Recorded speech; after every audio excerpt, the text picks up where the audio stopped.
He took the cover off the candy box. Then he picked up a stick. "I'm going to knock that old spider into this box," he said. Wilbur's heart almost stopped when he saw what was going on. This might be the end of Charlotte if the boy succeeded in catching her. "You stop it, Avery," cried Fern. Everyone put a leg over the fence. Avery put one leg over the fence of the pig pen, and he was just about to raise his stick to hit Charlotte when he lost his balance. He swayed and toppled and landed on the edge of Wilbur's trough. The trough tipped up and then came down with a slap. The goose egg was right underneath. There was a dull explosion as the egg broke. Oh, and then the horrible smell. Fern screamed. Avery jumped to his feet. The air was filled with terrible gases and smells from the rotten egg. Templeton, who had been resting in his home, scuttled away to the barn. "Good night," screamed Avery. "Good night. What a stink. Let's get out of here." Fern was crying. She held her nose and ran towards the house. Avery ran after her, holding his nose. Charlotte felt greatly relieved to see him go.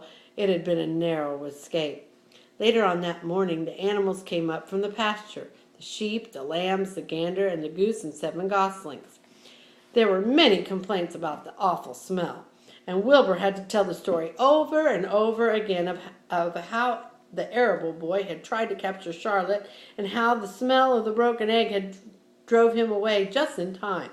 "It was that rotten goose egg that saved Charlotte's life," said Wilbur. The goose was proud of her share in the adventure. "I'm delighted that egg never hatched," she gabbled. Templeton, of course, was miserable over the loss of his beloved egg, but he couldn't resist boasting. "It pays to save things," he said in a surly voice. "A rat never knows when something is going to come in handy. I never throw anything away." "Well," said one of the lambs, "this whole business is all well and good for Charlotte, but what about the rest of us? The smell is unbearable. Who wants to live in a barn that's perfumed with rotten egg?" "Don't worry, you'll get used to it," said Templeton. He sat up and pulled wisely on his long whiskers, and then he crept away to pay a visit to the dump. When Lurvy showed up at lunchtime carrying a pail of food for Wilbur, he stopped short just a few paces from the pig pen. He sniffed the air and made a face. "What in thunder?" he said. Setting the pail down, he picked up the stick that Avery had dropped and pried up the trough. "Rats," he said. "Phew!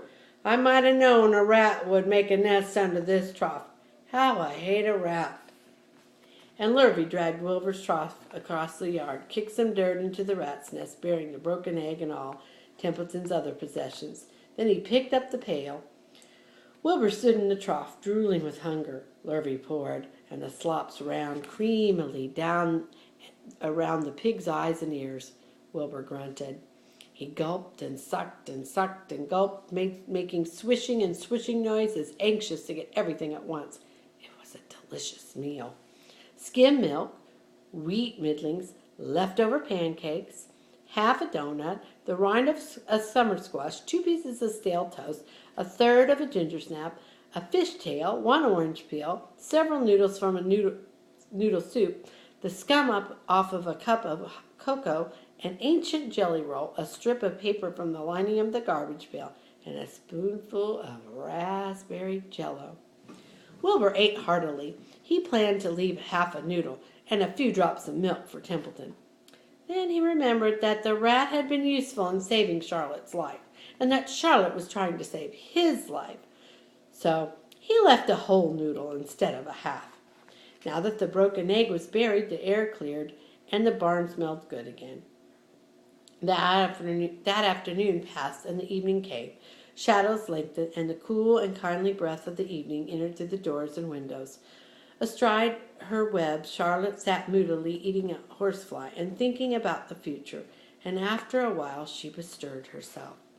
She descended to the center of the web, and there she began to cut some of her lines. She worked slowly but steadily while the other creatures drowsed.